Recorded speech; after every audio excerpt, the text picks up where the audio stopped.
on the Rocks. You're listening to Horns of a Dilemma. This episode is part of a series of special live Horns episodes bringing you into the room at the 5th Annual Texas National Security Forum, hosted by our partners at the Clemens Center, the Strauss Center, and the Clemens Strauss Intelligence Studies Project.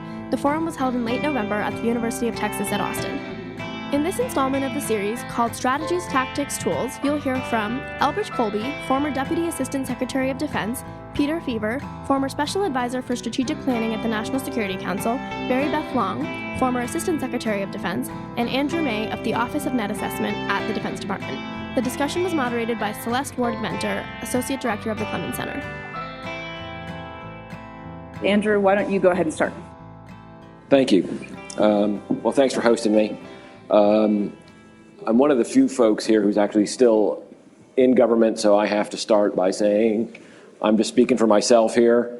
I'm not representing ONA, and then by and large, ONA often doesn't represent the rest of the government, as Bridge has had to clean up after us before, and I think you have too, MBL.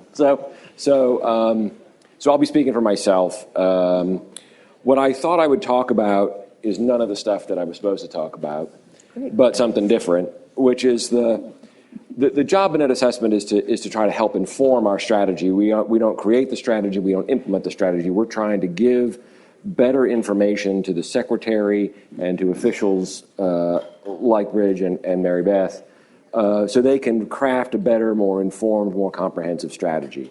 So I thought I'd talk a little bit about the analytic and knowledge base that I think is going to be needed as we move forward into the next phase of the competition with China, focusing on China principally. And then focus more particularly on two areas where I think folks at universities and outside of government more generally can make a particular contribution. So there's lots of information we're going to need, and there's lots of work that's going to need to be done. We need to understand better how the Chinese look at this competition, how they keep score, what their ambitions are. We need to revitalize our wargaming so we can better understand the character of future conflict. We need to revitalize military experimentation so we can begin to develop some new operational concepts that are appropriate to that theater and that adversary. So there's a whole host of things that need to be done. But in particular, as I said, I wanted to talk about two areas where I thought outside work, the expertise that is resident outside the government might be most useful.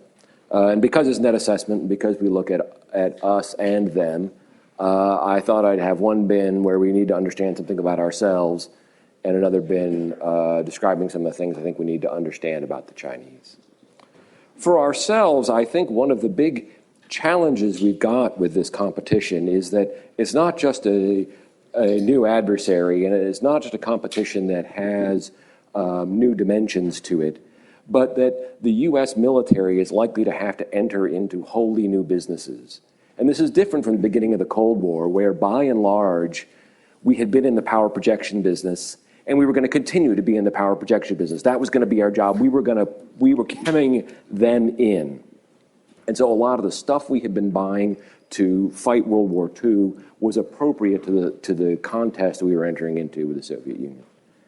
That may be different in the case of the Chinese. The Chinese military itself is trying and has stated an ambition to enter into the power projection business. Now, they're going to find that's a very, very difficult business to be in. As we have found, it's a very, very difficult business to be in.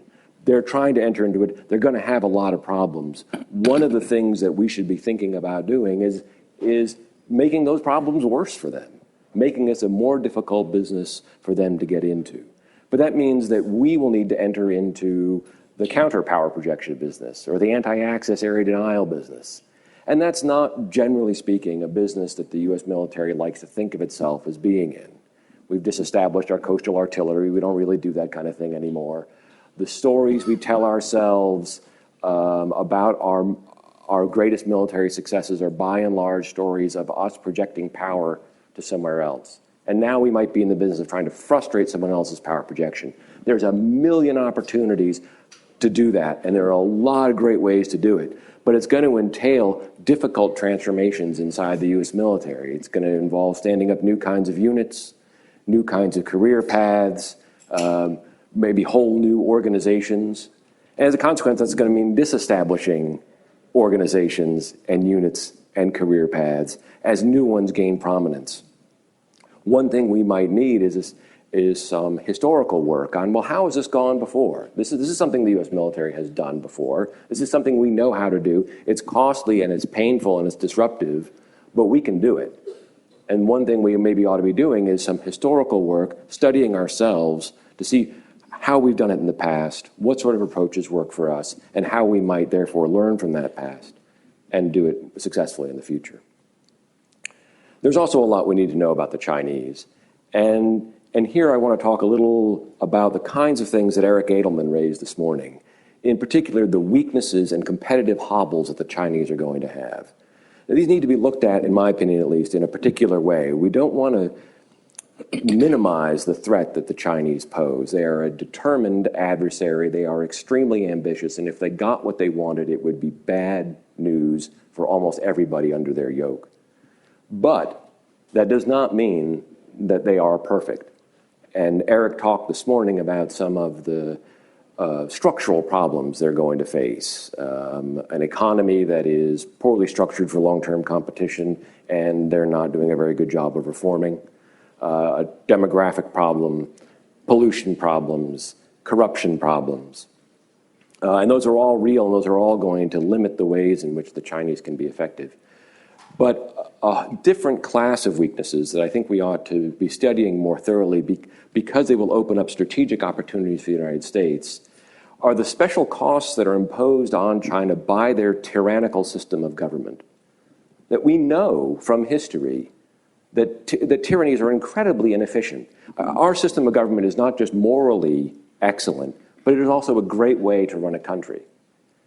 And we should know from our own history that it confers tremendous competitive advantages on us.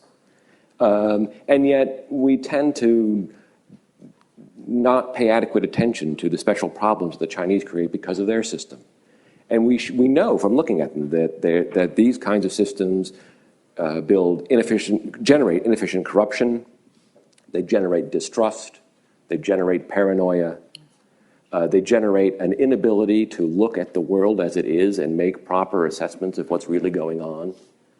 Well, that's a lot of fodder for a very informed strategy to exploit those weaknesses. And there's not really very much the Chinese can do about those weaknesses other than change the kind of regime that they are, and that ought to be one of our overriding goals in the competition. So if we can place those kinds of weaknesses at the heart of our strategy, I think we have an opportunity to not just gain advantage, but drive this competition toward the sort of conclusion that we should be hoping for.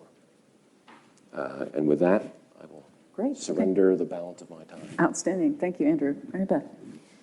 One of the things we were asked to talk about was to sort of think through what had been spoken about during the day and see what might be added before we all dive into China, before we come home or go home, and what things at least need mentioning that maybe haven't come up. And I think from my point of view, I'm probably unusually situated for that. I started out life actually as a CIA case officer on China, and then under State Department cover, and then ended up doing Drugs and Thugs, the first real dive into the overlap of military foreign policy and law enforcement, and also of intel and military, and as under State Department cover. And then went and was a lawyer for a little while, but then went back to DOD, where I had literally, I'm a utility fielder, literally every geographic area under my responsibility at one time or another. So I look at all of this in a very broad, and many would tell you secretly, not very deep sense. But I do have an unusual perspective in that I was both an intel producer and an intel consumer when I sat on the Deputies Committee. And also when I left CIA, I was never going to meet more patriotic people, more motivated people on the planet, or even smarter people. And then I went to Williams and Connolly, and they were smarter. But I ended up at DOD, and I realized that here was everything. Here was smart, dedicated, patriotic, capable, everything you would ever want in a military, and also everything you were afraid of at the same time. And it's the afraid of part that I want to talk about just a little bit to sort of tee up some discussions. We've talked a lot about geographic threats, Russia. If we had been here maybe 10 years ago, we'd be talking about counterterrorism, about militant extremists. A little bit before that, when I joined CIA in the 80s, it was the post-Cold War. Really, the government was floundering a bit as to what was supposed to be our unity of purpose. Was it going to be economic espionage? What was it going to be? And I think we're in one of those floundering moments again. And that has resulted in an over-reliance, I believe, on the military to solve our problems. And some of our other speakers have talked about that. And it ends up being a function of the fact that our military is as superb as you would ever want it to be and has taken on tasks that just 5 years ago, certainly 10, were unimagined for the military. The mission creep of the preparing the battlefield before the battle, collecting the intel to avoid the battle, the clear, hold, build. Well, nobody really could hold, certainly not build, so they slid into really decisive roles on the soft power. No one wants to talk about soft power because it's not a threat, but it's that lack of soft power and the fact that we're over-relying on our military, and particularly our incredibly capable special forces, that I think leaves us very vulnerable in the future because they're so good they've left us gaps that we haven't been honest with the American public about filling. And those gaps are clarity of strategy and purpose. And Senator Sask talked about that in ways that I won't repeat, but he was right on. All these great tools, particularly when it gets down to the men and women in uniform, are worth nothing if you're not directing them, and you owe it to them to direct them in a clear, purposeful, strategic way in order to make your foreign policy executable and executed well, and the military being just one tool. The second place I think we're really falling down, and I have the utmost respect for Sue, but I have to tell you, I'm so glad she left because I'm particularly critical of our intelligence capabilities. In part, again, we have not had an honest conversation with our population about the role of intelligence and the need for different, increased, and less chaotic intelligence as the rest of the world focuses on the collection effort, and as we all use tools to speed up the consumption of intelligence. It's really the consumption of information. It's that magic that makes it intelligence that's useful, and we've gotten worse and worse and worse on that. And part of that is an over-reliance, again, on technical means. Technical collection, someone has to feed those algorithms that Sue is talking about. Someone has to prioritize what you're looking for, and that has to fit into a strategy, a policy, and an objective that you're searching towards. And all those algorithms are written by people. And machines aren't going to do that for you. They're a tool. They're a means to an end. But we've glommed over the fact that at the end of the day, it's well-trained, well-educated, experienced, mature individuals who understand the role of intelligence as a driver of the information that informs your strategy, your policy, your military operations, and presumably your foreign policy. On one of my big beefs, I suppose, and I was a little saddened to hear Senator Sass talk about creating another center. We have too many centers, too many diversified, chaotic, uncoordinated, duplicative, and competing intelligence organizations, many of whom reside in their own deep little corners of DoD. So they're not even counted in the 17, by the way. It's probably closer to 50.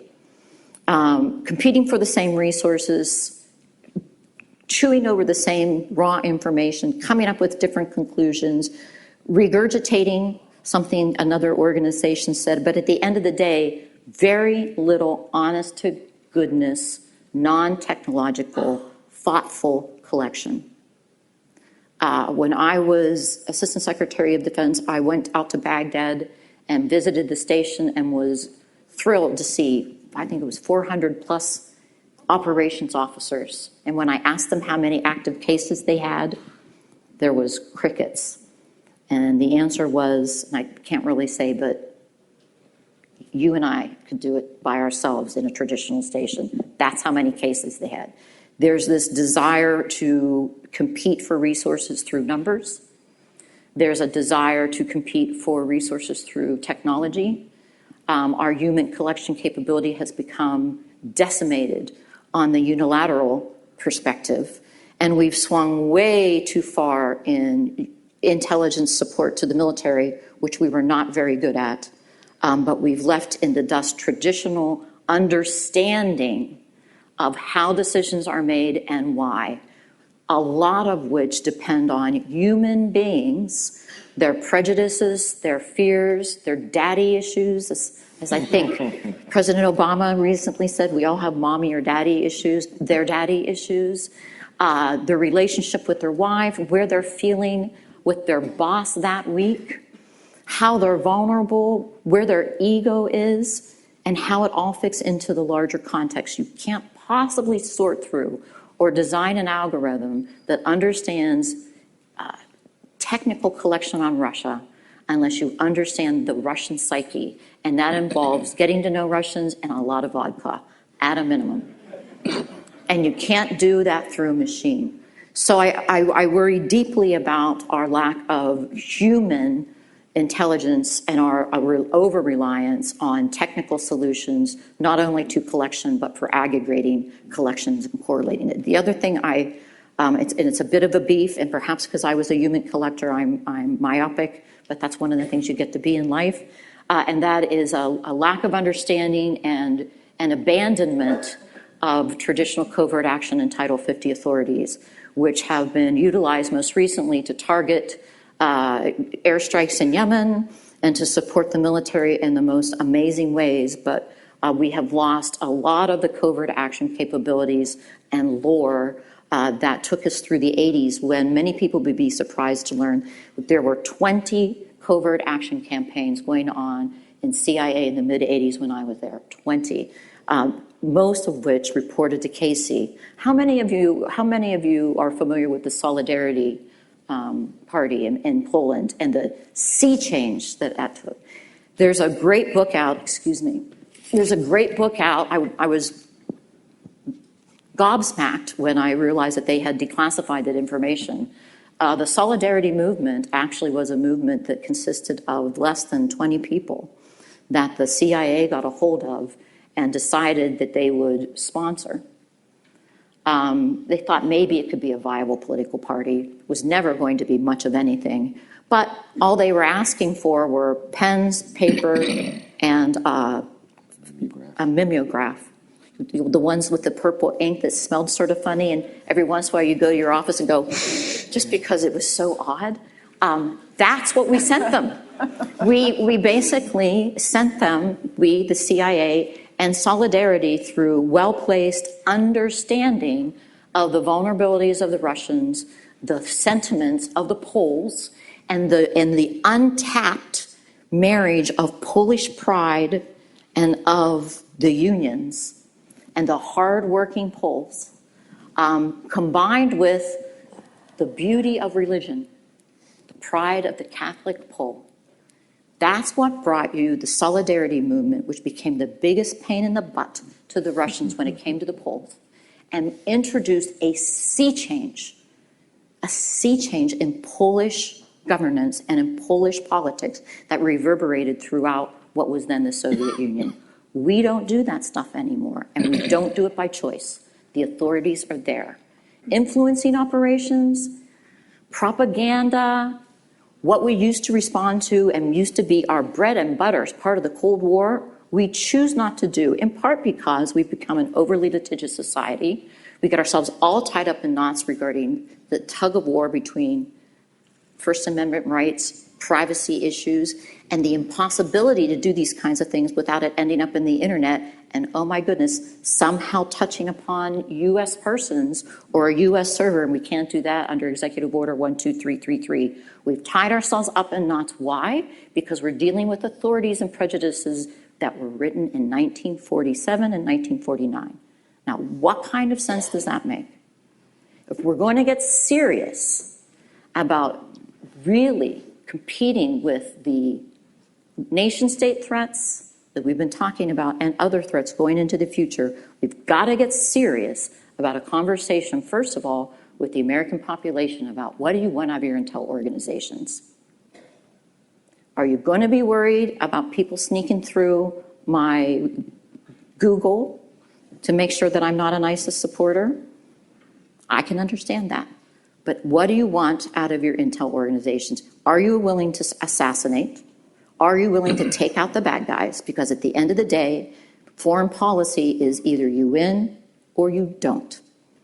And there's a lot of baggage and garbage out there about covert actions in the bad old days. Okay, so let's have a serious and honest conversation about what we should be doing. I know many people are going, you got to be kidding me. We went through this.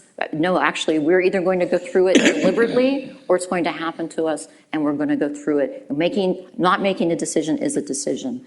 And we're there already with the use of social media and the use of advertisement and critical economic tools that the other nation states are applying against us that we do not have a whole of government approach to, and we won't in the near future. And one of the places that we need to get smarter and better is in intelligence. So I'll stop there on my two big beefs, overuse of the military and underuse of intelligence authorities, and just throw out a couple other things that I don't think have been raised, but just for bullet points.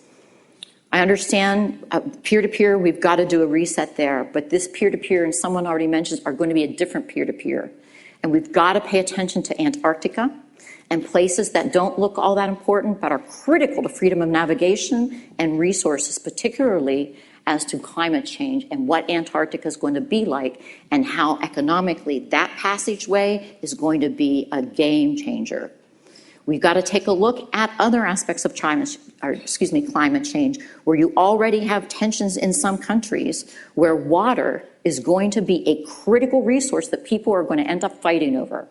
They're fighting a little bit already now. It's not going to cause a war, it's not going to cause a world war, but it's going to either be exacerbated by being utilized by our enemies as a place where they can weave into our cracks and agitate us, or a place where the non-state actors, extremists, are going to be able to recruit and foment dangerous civil or other regional conflagrations that will get sucked into one way or the other. Nanotechnology, too scary to even talk about. There's a lot of smart people out here, smarter than I am, but we don't think about how an introduction of nanotechnology either into our health system, our water, or other places could be, again, a game changer. I went to actually a CIA panel the other day about little bots that you could drink and how you could decimate a force, and how everyone's really trying to figure out how you can aerially disperse the next great chemical weapon and have it actually be something that would react later. Scares the bejesus out of me. Other really important things for people to think about that'll be used by our traditional and our non-traditional allies. And I'll leave it at that.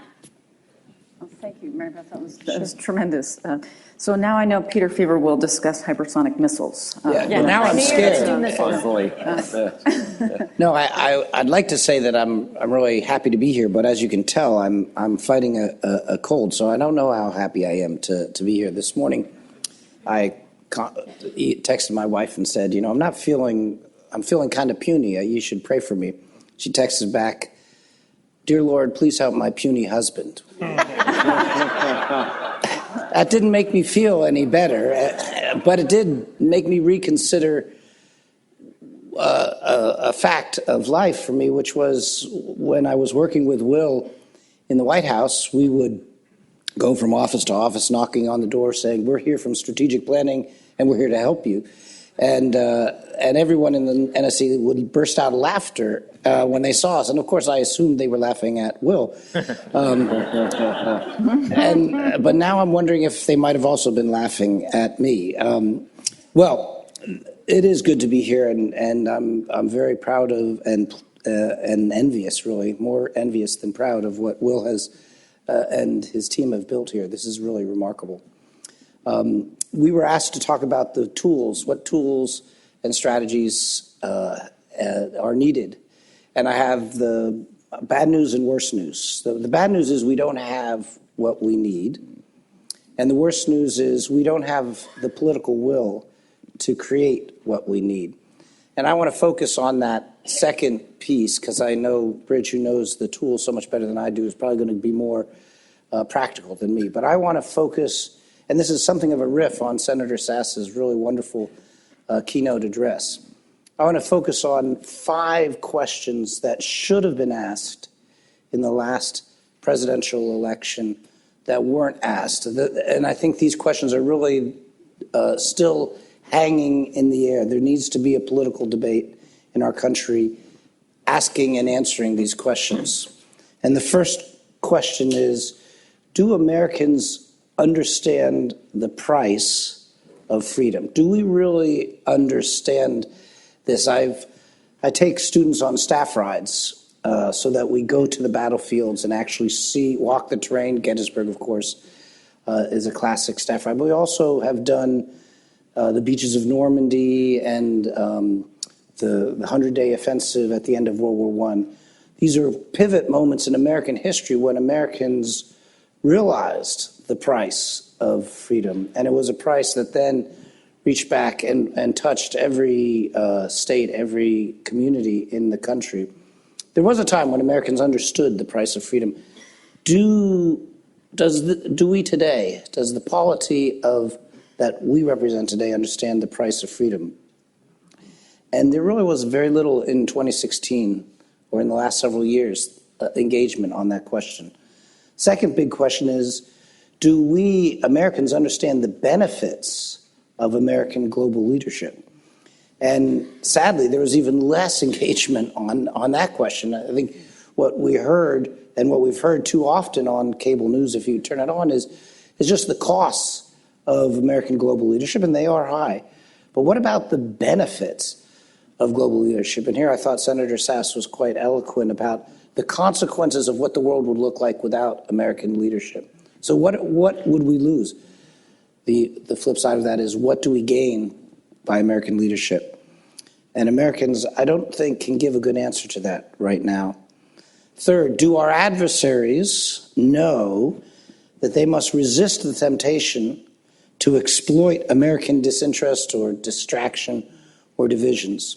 We heard this morning from the panel of senators that Russia thinks quite the opposite. They saw tremendous opportunity in exploiting our divisions. And I was particularly struck, Mary Beth said, have I heard anything did I learn anything yet? I said, I've learned a number of things. One of the things I was struck by was General Breedlove's comment that the Russians still don't think they've paid a price for that. That's really a shocking fact. I trust General Breedlove, who knows this better than I do. If that's the case, that should really bother us. That the Russians feel like they haven't yet paid a real price for what they did. And not just the Russians, do our adversaries in general know that they would pay a price and should resist the temptation? The fourth big question that Americans are not really wrestling with enough, although this is talked about more on cable TV, do our allies trust us to lead? And do they respect us enough to cooperate with reciprocity? I think one of the achievements of the Trump administration has been to get our NATO allies to pony up more on defense spending. This is something that every previous president, basically since Truman, has been asking for. And I think President Trump and his team have extracted more from our allies. But have they extracted that along with trust? Do our allies trust us? And can we say that reciprocity is the norm that's guiding our relationship with our allies? And I worry that the answer to that is no. And then fifth, does our government, and by government I mean executive, legislative, and judicial branches, does our government have the political competence and focus to sustain a proactive line of action to address these challenges, not just react? And I think what we heard from numerous panels today was that the answer to that is no. And I think there's reasons to worry about all 5 of these. I wish the American people were engaged in meaningful debate about all 5 of them. I just want to pull the 5th one a little bit further because I think it speaks directly to the process by which we would create the tools that we need to address these challenges.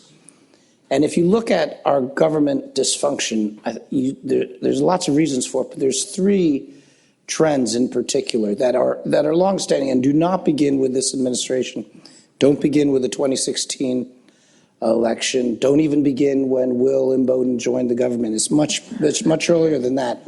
But it has intensified, and I think it's reached something of a crisis point now.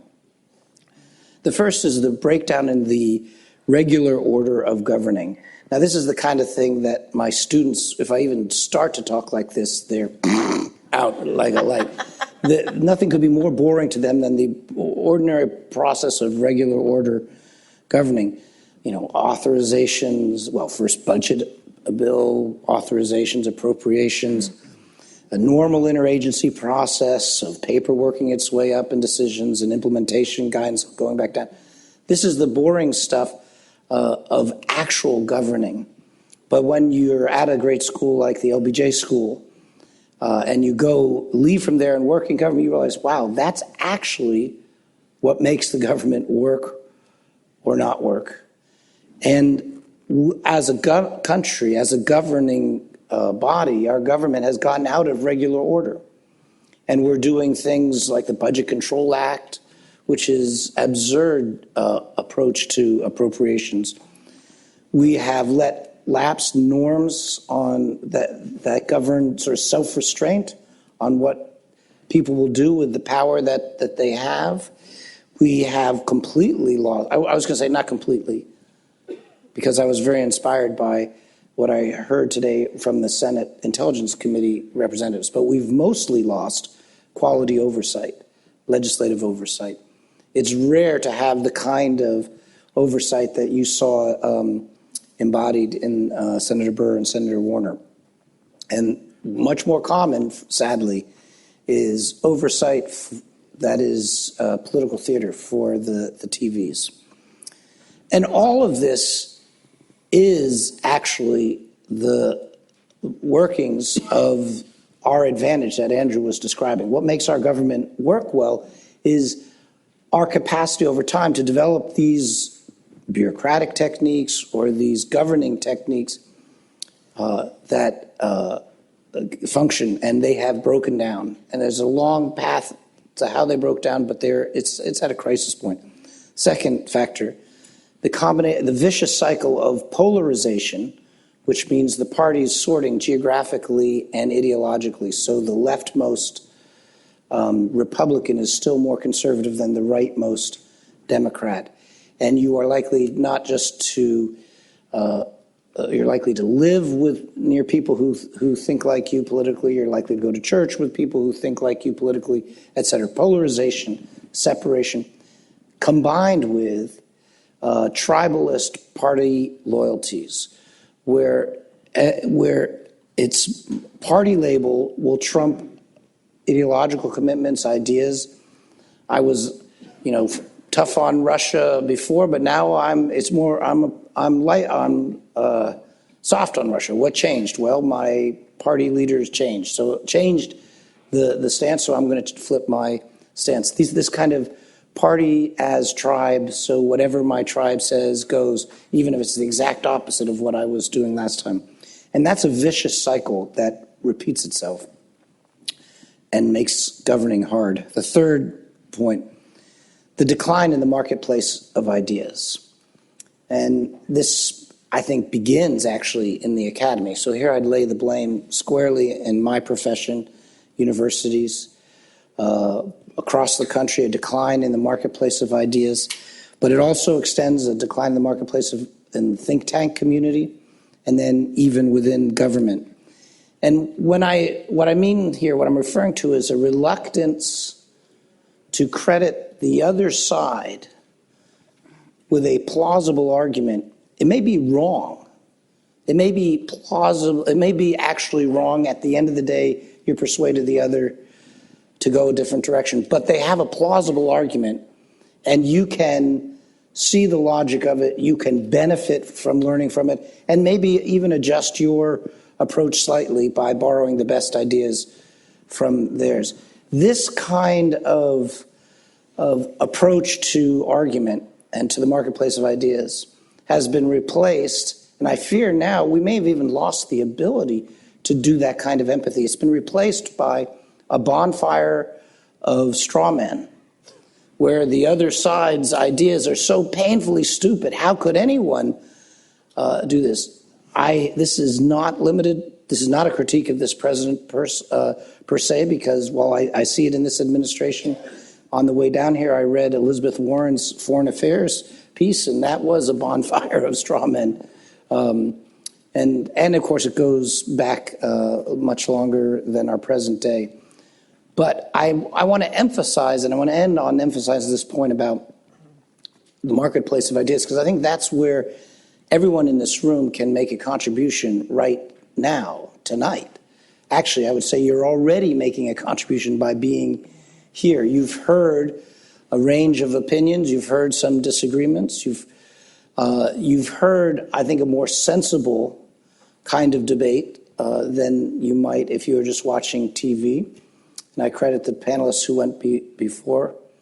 But you all can contribute to that. And I want to especially thank Will Imboden and the Clements Center and the Strauss Center, which I think is a beacon of how this ought to be done.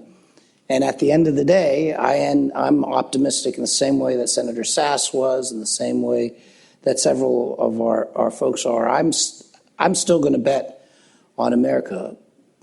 But I'm going to win that bet if we improve the quality of our debate, if we get over this polarization, party tribal loyalties, this inability to see that the other side has a good idea, and if we can get back to regular order governing. And if so, then I think I'm going to win that bet. Thank you. I'll close there. All right, great. Well, Rich thanks. Colby. Oh, excuse me. There you go. I'm still alive. There you That's go. All happening. right. I'm still alive. Breathe on me. All right. Thanks, Celeste, and thanks, Will and Bobby, and the whole crowd here at UT for the invitation. I am pleased to be here, actually. But the topic for the panel was strategy, tactics, and tools. I'm very not handy with tools, and I'm pretty absent-minded. So I'm going to stick to strategy, both content-wise and also in talking about its role. There's been a lot of discussion over the last few hours about how we lack a coherent strategy, and I thought Senator Sass kind of threw down the gauntlet on that. Well, let me try, because I think we can have a pretty firm grasp. It may not be very romantic the way I'm putting it, but I think it's fairly clear, and I think it's reflected basically in documents like the National Defense Strategy and the National Security Strategy. And that is, I think the organizers here rightly focus on great power competition as being the defining sort of salient factor in global politics. There's been a lot of discussion about non-state actors today, and certainly over the last generation. I'm of the view that states remain the decisive actors in international politics. If we're trying to be parsimonious and you're trying to make a strategy and make hard decisions and guide people making hard decisions, I think you need to come to some tough calls. Non-state actors can have enormous influence. Obviously, 9/11 is the unparalleled, sad example of that.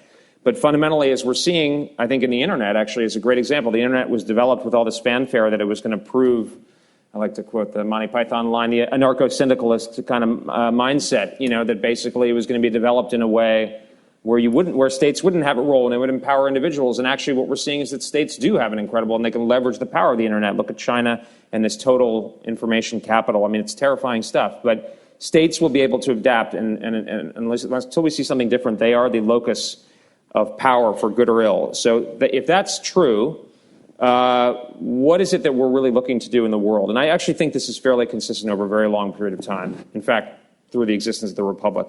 U.S. interests are fundamentally in maintaining favorable regional balances of power in the key regions of the world, and those are particularly Asia, above all, because of its wealth and dynamism, as well as Europe, and to a more limited and focused degree, the Persian Gulf, because of the wealth that can be leveraged and resident there. Not the broader Middle East, but the Gulf in particular. Obviously, other regions are important. Certainly, the Western Hemisphere is important for us, but when we're thinking about the agglomeration of power and the ability to capture wealth and military power and other appurtenances of state power, those are the key regions. The world could be arranged in a different way where they were randomly distributed, but they're not. So, for instance, obviously the Western Hemisphere is very important for us, but it's not a strategically decisive theater, because even if you could dominate the Western Hemisphere, it would be very easy for the United States to balance it. So if that's the case, what is it? Why do we want these favorable regional balances of power? What we want to prevent happening is we don't want to dominate these regions. What we want to be able to do is deny even potentially hostile hegemon or sort of discriminatory hegemon from dominating these regions, or collection of states from dominating regions. Why? In most practically because we don't want to have a closed door. And if you go back in American history and you look at the policy of the United States towards China 100 and so years ago, the Chinese don't like this term, but I mean, I think it's basically an innocent approach. We want an open door. We do not want a discriminatory trading regime imposed upon us, which a hegemonial power would have the ability to do. If it's a balance of power, if there's an open field in places like Asia and Europe, we will be able to deal with them and come to reasonable commercial and other trading arrangements or other arrangements, and we'll be fine. But if say a China or Russia, or in the past the Soviet Union, could dominate a region, they could set the terms of trade and intercourse in those regions and basically disfavor us, which ultimately would have an effect on our way of life, and in the worst case would allow those states and those regions to project power ultimately into the Western Hemisphere. And you don't need to think that they're going to land on the coast of Cape Cod or Northern California to think that's going to happen, but rather they're going to be able to have influence. I mean, I don't want to be too alarmist, but you could imagine the kind of power that the United States wields in other regions of the world being brought to our shores. And when we're thinking about our politics, that's not what we want. What's the challenge here? The challenge here is that the U.S. power advantage, which we enjoyed for two kind of blips, historical blips, is I think structurally eroding. I'd point you to, there's been some talk about McKinsey, but a good friend of mine, I think Will's and others, Drew Erdman, who's now in the government in Missouri, had a great McKinsey a graph that showed the center of world economic activity. If you look at 1400, it's in Asia. It then moves to the North Atlantic by about the 20th century, and now it's moving back. So the structural reality is that the United States no longer bestrides the world like a colossus as it did after World War II, which was because the rest of the industrial world had destroyed itself. And then when the Soviet Union fell and we had this resurgence of economic activity, we also saw what was probably an unusual sort of resurgence of our economic strength. That's not to say, I'm actually quite optimistic, and I wrote a piece with Drew and Paul Leto a couple years ago. I think we have a lot of advantages in the United States, but it's going to be a much more competitive world. And actually, the powers that are really losing this kind of economic vitality are traditional established allies, particularly in Europe. So if you look at the kind of the world balance, we are in a much more competitive environment. And what's really going on here? It's not really a sort of dissemination in a random terms. Really what's happening is China is rising. To some extent India, obviously some other countries in Southeast Asia, but above all it's China. As Napoleon said, when China rises from its slumber, the world will shake, and that's what's happening. So China will continue to rise. Jim Steinberg and I were having a spirited argument in the back. I wish we could be having it up here. It would have been fun. But in my view, China must be the focus because it is the most powerful potential hegemon, and it is a potential hegemon in the world's most important, dynamic, wealthy region. I don't actually think, you can only be as worried as the Mexicans were about the Americans in the mid-19th century to be very scared about what the future of China is. I like Chinese culture. I've been to China many, many times. I have tremendous respect for China. I just look at human nature. Appetite grows with the eating, and you see that with Xi Jinping. So I think we should be quite worried, and of course many of their neighbors are extremely worried.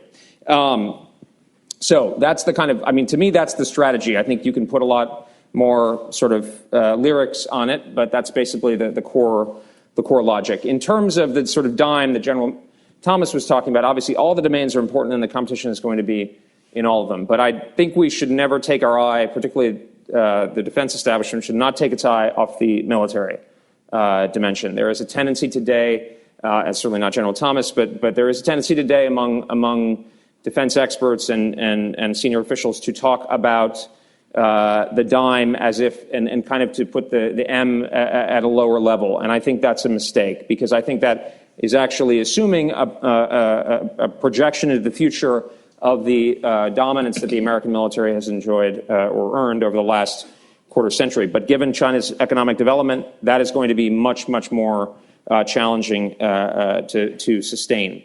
So what does this mean in the strategy context, thinking about a strategy as a bureaucratic exercise? So when I was in the Pentagon, I worked on the National Defense Strategy. I'm a fan, but I'm biased. It's Secretary Mattis's document, and I think he deserves enormous credit for it.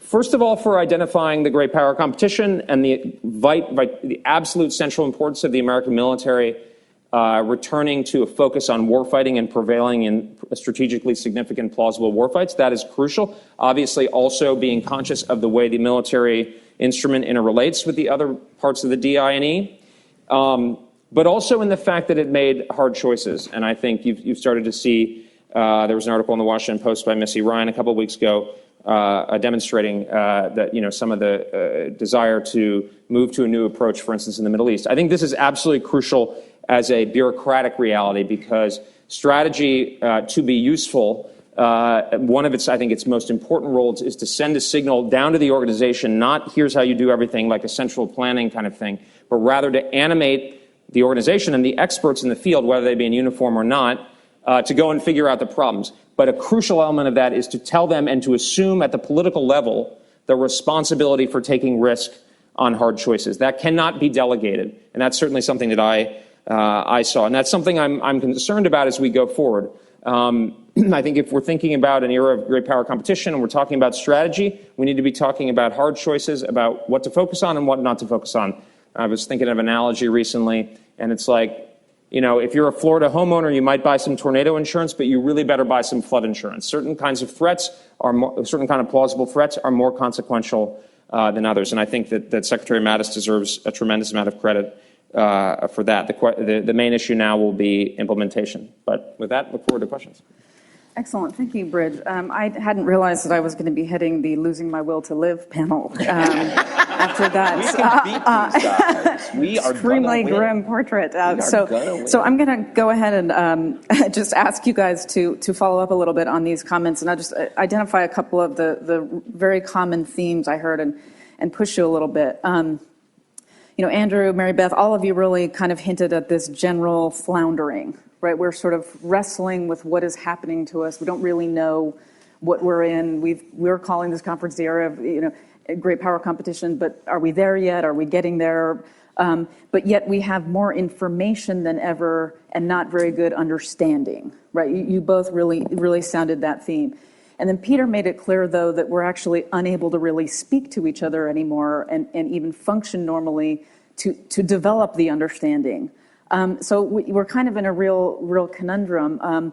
And Bridge, just to push on you a little bit, is the answer to this just a better document? Is that the way to get there? So for all of you, really, now what? What do we do about this, fairly grim situation? I mean, thank you, Peter, for suggesting that the Clements Center was a solution, but there's not very many of us, so we'll with help. more funding, you could Yeah, be. right, exactly. Okay, you heard it here, folks. So anyway, if I could get you guys to respond to that. You want to go in reverse order? Yeah, sure. I'm not super grim. I think the competition is going to be very serious, but I'm encouraged by what's happened. Again, with some of these documents, but also the national security strategy. Nadia Shadlow and her colleagues deserve an enormous amount of credit there. Quite candid. Ahead of the curve.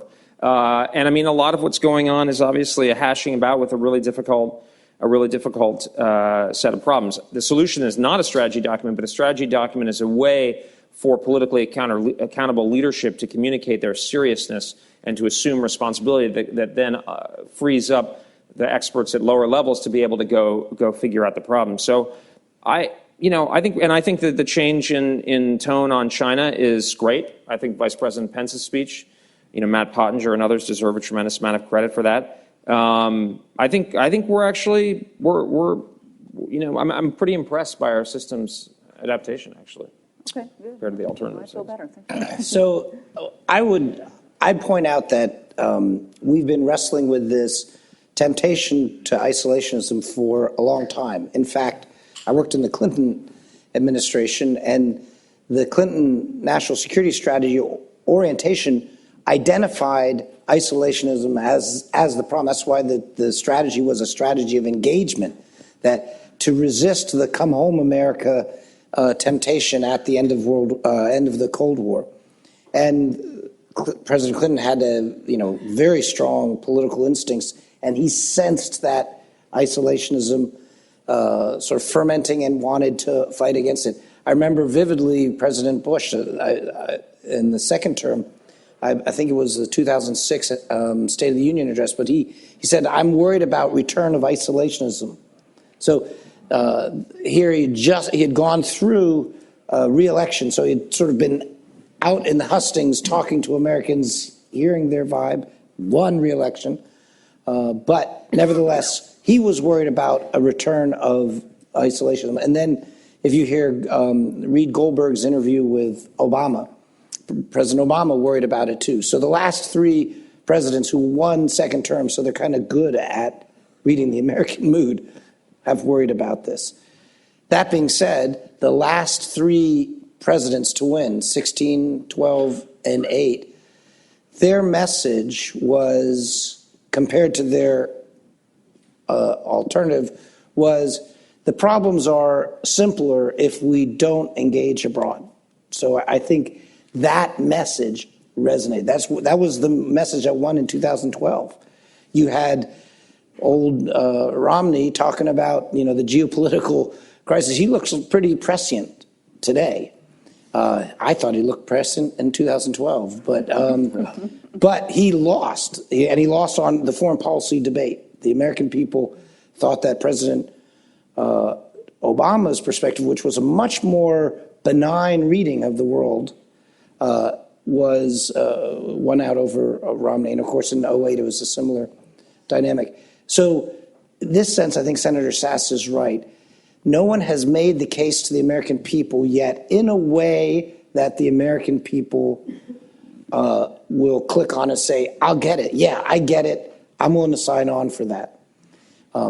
So that's the challenge. I think we do have coherent national security strategy. I think we've had a coherent national security strategy since the end of the Cold War, and I think it's been pretty successful. But what it has failed at is in capturing the imagination of the American people.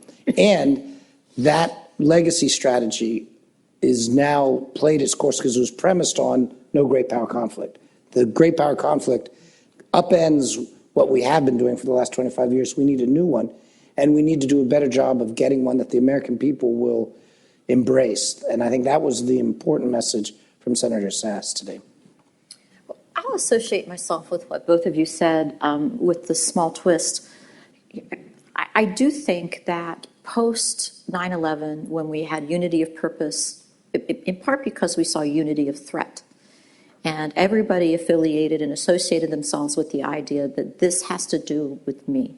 This is about my security, my hometown, my Mall of the America. And I would quibble with Peter, and Peter's a lot smarter than I am, and he writes beautifully, in that I don't understand how you can have a national security policy that's successful, but then say, but it didn't engage the American people. Because at the end of the day, then it's not successful. It's transitory at best, because if we don't engage the American people, you don't get the political will. And if you don't have the political will, you can have the tools in the toolkit, and you can have great pieces of paper and process. But if you can't implement, or you won't implement because you're worried that people won't support you, then really what good is it? And I think we're there. I think that, bluntly spoken, we don't have the forcing mechanism that has pulled Americans together and said, this is important to me. In fact, we've had dialogues that were very different. And I think you articulated those best, in that most Americans don't see how these fights in China or against Putin, or these conflicts in Afghanistan that are still bugging us, and oh my goodness, we still have people in Bosnia, Herzegovina, in the Baltics, and how does NATO, they're really not paying their fair share. And where that impacts me sitting in voter box is that my life hasn't changed, and the economy is supposed to be going great guns, and I'm still clipping coupons. So we have done a miserable job telling the American people that this is as important or more important really than the Cold War, in that if anything has happened, the threats have proliferated and they've become much more complicated. So that I don't think we've done, and I don't think we're going to get there, frankly, until something really terrible happens. And I've never heard of a bureaucracy that transformed or changed itself because it realized it wasn't doing the job. And it'll take a big old hit for us to wake up and realize that for example, the DNI doesn't really conduct operations at all, and something that was supposed to be a couple thousand people is now a couple tens of thousands of people, and that the linkage between law enforcement and intel doesn't really work that much better than it did up until 9/11, and we're going to end up stumbling over ourselves. And so I think it gets back to what you were saying and you were alluding to, but I think Sass said it better than I'd ever heard anyone say it, is that we don't have unity of purpose nationally, and we're much more interested in who's coming up on tweets and a lot of things that are part of our consumerism and being American, but we forgot the part that we are the gatekeepers to freedom in the world, and we are the bastions of democracy. And if we don't lead, somebody else will. And there are unbelievably bad people out there, and it's not a cultural misunderstanding, and it's not a religious misunderstanding, and it's not a cultural insensitivity. There are bad people out there, and they want to kill us. And unless we're willing and destroy our democracy and humiliate us and burn our children, and if we're not willing to do the same, then we're going to lose. And that's a hard fact, and people don't want to talk about it, except for people who have their family in the military, and they not only talk about it, they live it. And we're increasingly dividing our society between those who live the American dream and those who protect it. And that, from my standpoint, is a huge problem that we're all dancing around a bit. And it gives us this luxury of not talking about, in a very serious way, our national security. I'm not a political person, and so I'm a civil servant.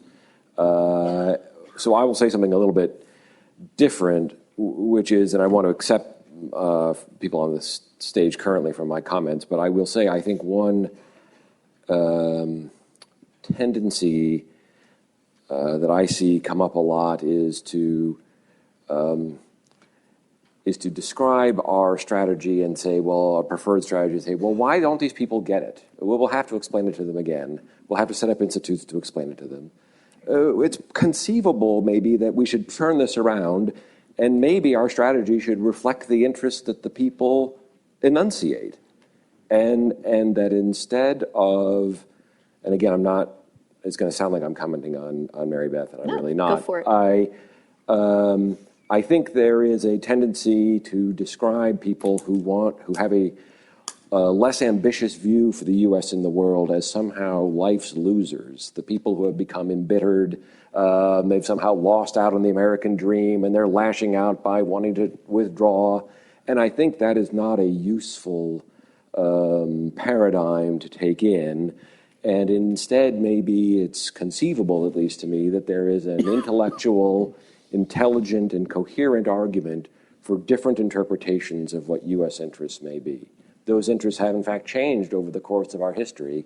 It was not written by God that the United States take the role and position that we have taken in the last 75 or 100 years. It's been a very good time for the world. It's been a very good time for the United States. But it is not the only way it has ever been. And it's not ridiculous to suppose that intelligent, informed, patriotic people could have very different interpretations. And one of the things that we're trying to do inside the office is sponsor work on alternative strategies that are based on different interpretations of what U.S. interests might be. And one of the most remarkable things, the Office of Assessment has a good reputation for being willing to explore dangerous ideas and for protecting the identities of the people who help us explore those ideas, because they often have other jobs and they can get into all kinds of trouble if it turns out that they're saying heretical things. Even in that case, it's very difficult to get people to articulate different visions or different views of U.S. interests because they're terrified that it's going to be held against them at some later date. It's not that they don't think it shouldn't be done. It's that they're scared that it's going to cost them professionally. And that's a disastrous situation for us as a country, because it's a real possibility that lamentably or not, the U.S. populace will decide that they do have a less grand scope of their interests. And it's incumbent, I think, upon at least the Department of Defense to be prepared for what that would look like and what an appropriate strategy to support that set of interests would be. And we're having a hard time getting it done because taking that view has become a subject of mockery amongst, I would say, the elite in Manhattan, Washington, D.C., and San Francisco. And we're not helping the country by taking that tone. Excellent. Thank you all. Please join me in thanking this great panel. Thank you so much. Thank you. Awesome. Thanks for listening to Horns of a Dilemma. Be sure to check out the Texas National Security Review at tnsr.org.